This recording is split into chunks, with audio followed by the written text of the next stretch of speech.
Salut à tous, c'est Ayman et aujourd'hui nous allons voir ensemble ce que iOS 14.3 apporte de nouveau. Pour commencer, cette mise à jour pèse environ 5 Go et va apporter son lot de nouveautés, à commencer par l'intégration du support de l'AirPod Max. Ce nouveau casque Apple, annoncé la semaine dernière, nécessitera cette version pour fonctionner. Donc si vous l'aviez commandé ou précommandé, n'oubliez pas de mettre à jour votre iPhone pour l'utiliser. iOS 14.3 voit aussi apparaître le mode Apple Pro RAW, un mode exclusivement conçu pour l'iPhone 12 Pro et l'iPhone 12 Pro Max. Ce mode lié à la photo va offrir à tous les amateurs de photos justement une plus grande plage dynamique, à savoir plus d'informations concernant les couleurs, la balance des blancs, l'exposition et donc plus de liberté d'édition et de retouche sans pour autant dégrader l'image. Sachez tout de même que les photos prises au format Apple Pro RAW pèseront forcément plus lourd qu'une photo au format JPG par exemple, dû à la quantité d'informations contenues. Comptez entre 20 et 25 mégas par photo. Sachez aussi que ce mode sera par défaut désactivé à l'installation d'iOS 14.3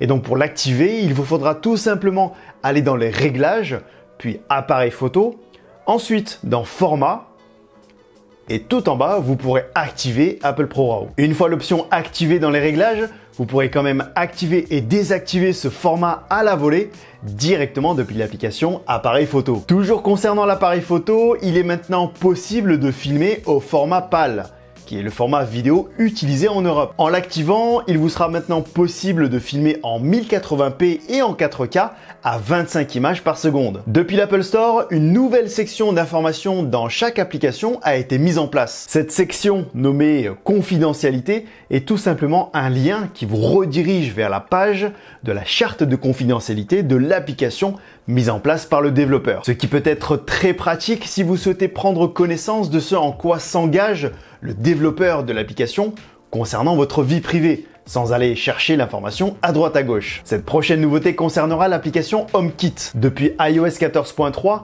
il est maintenant possible d'ajouter vos accessoires compatibles HomeKit directement sur l'application Maison. Si comme moi, vous avez des accessoires compatibles de différentes marques, il fallait jusqu'à maintenant obligatoirement installer toutes les applications pour tous les constructeurs. Et ça c'est vraiment pratique car cela va éviter d'encombrer l'iPhone d'applications qu'on n'utilisera peut-être qu'une seule fois. Safari va maintenant pouvoir intégrer un nouveau moteur de recherche par défaut qui sera celui d'Ecosia. Ce moteur de recherche qui se veut éco-responsable vous permettra pour chaque utilisation de contribuer à la plantation d'arbres dans les endroits du monde où il y en a le plus besoin. Si, contrairement à moi, vous avez réussi à obtenir une PS5, il vous sera d'ores et déjà possible d'utiliser sa manette pour jouer à vos jeux sur votre iPhone ou votre iPad sous iPadOS 14.3.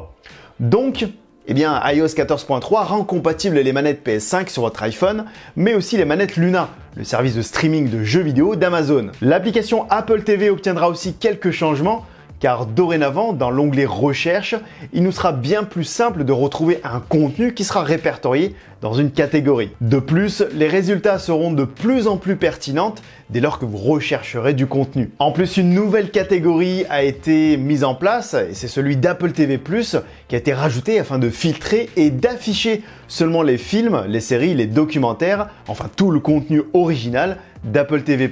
La fonction App Clips sera prise en charge directement dans l'appareil photo. Il vous sera maintenant possible de scanner un code prévu à cet effet exactement à la manière d'un QR code. Cette fonction présentée en juin dernier permet dans certains cas de télécharger une partie d'une application pour avoir un aperçu avant de le télécharger complètement ou effectuer un paiement sécurisé, toujours en scannant le code pour payer votre café ou louer une trottinette par exemple. L'application musique a aussi obtenu quelques retouches d'ordre cosmétique car il affiche quelques animations sympathiques en tête de playlist dont voici quelques exemples.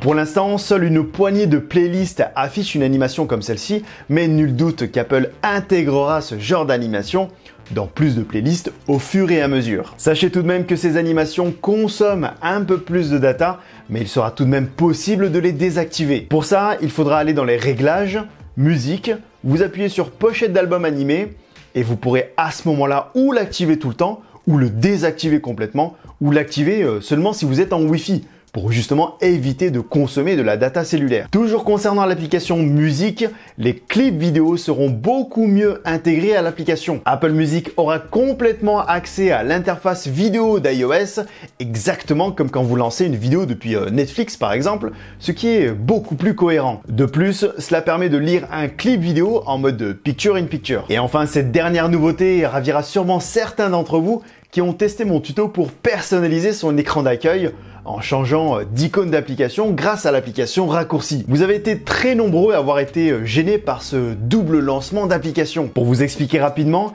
avec ce tuto, si vous souhaitiez changer d'icône d'application, il vous faut créer un raccourci en personnalisant l'icône et en l'affichant sur la page d'accueil. Et c'était en fait ce raccourci que vous lancez qui lui-même va lancer l'application que vous avez paramétrée, ce qui provoquait ce double lancement gênant. Eh bien, bonne nouvelle pour vous, depuis iOS 14.3, il n'y aura plus de double lancement car seul un petit pop-up apparaîtra en haut de l'écran pour vous informer que ce que vous avez lancé est bien un raccourci. Le marché américain pourra aussi profiter du service Fitness Plus présenté en septembre dernier en même temps que les nouvelles iPad et Apple Watch. Ce service intègre, comme son nom l'indique, des cours de sport en vidéo préparés et animés par des coachs. À ce jour, une dizaine d'activités sportives ont été annoncées pour Fitness Plus, comme le cardio à haute intensité, le yoga, la danse, etc., etc. La particularité de ce service est qu'il va pouvoir synchroniser vos informations captées par votre Apple Watch, comme votre rythme cardiaque ou encore les calories brûlées,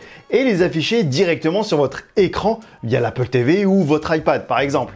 Et ce, en temps réel. Autre chose, si vous êtes client Apple Music, vous allez pouvoir même choisir une playlist dédiée et spécialement conçue pour l'écouter pendant votre séance de sport. Autant vous dire que ce service m'intéresse tout particulièrement, mais malheureusement, elle n'est pas encore disponible en France et nous n'avons pas encore de date pour sa mise en place chez nous. Bon, à vrai dire, il y a encore une dernière nouveauté, mais pour le coup, je me la réserve pour vous en proposer une vidéo entière là-dessus. Donc c'est le moment de vous abonner si ce n'est pas encore fait et bien sûr de cliquer sur la petite cloche de notification pour ne surtout pas la rater. Concernant maintenant les corrections de bugs, quelques-uns ont été corrigés, dont notamment un particulièrement gênant. Vous avez été quelques-uns à m'avoir reporté le fait que la 5G ne fonctionnait pas du tout sur les iPhone 12, bien qu'ayant un forfait 5G et étant couvert par la 5G. Certains d'entre vous, comme Titi, que je remercie au passage de nous avoir partagé son expérience, ont même essayé leur carte SIM avec le forfait 5G dans un autre smartphone compatible 5G et cela marchait parfaitement. Donc le problème venait bien de l'iPhone 12. Et bien avec la version iOS 14.3, ce problème-là devrait être résolu. Malheureusement, n'ayant pas le forfait adéquat, je ne pourrais pas le tester personnellement, mais si vous êtes dans ce cas-là, n'hésitez surtout pas à nous faire part de votre avis dans les commentaires. Nul doute que cela aidera beaucoup d'entre nous. En tout cas, c'est déjà la fin de cette vidéo et j'espère sincèrement qu'elle vous aura plu. Si c'est le cas, n'hésitez pas à me soutenir en la likant et en la partageant sur vos réseaux sociaux. En parlant justement de réseaux sociaux, n'oubliez pas que je suis présent sur Twitter et sur Instagram, donc n'hésitez surtout pas à me suivre. Pour ma part, je vous dis à très bientôt et d'ici là, prenez tout soin de vous. C'était Ayman, peace.